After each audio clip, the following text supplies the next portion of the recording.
मन कइलो पनियरा बोलावेलू धनी अपने ही खतरा बढ़ावेलू।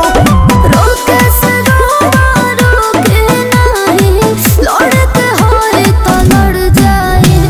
सड़िया पटालब नजरिया तो सड़िया फिर से पहिरे के पड़ जाई।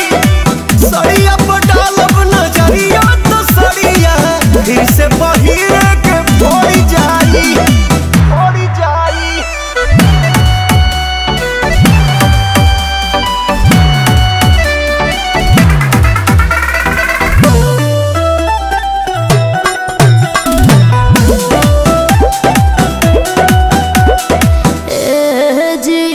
झूठो ही शरीफ ना दिखाए जी होता दिक्कत है न आए जी।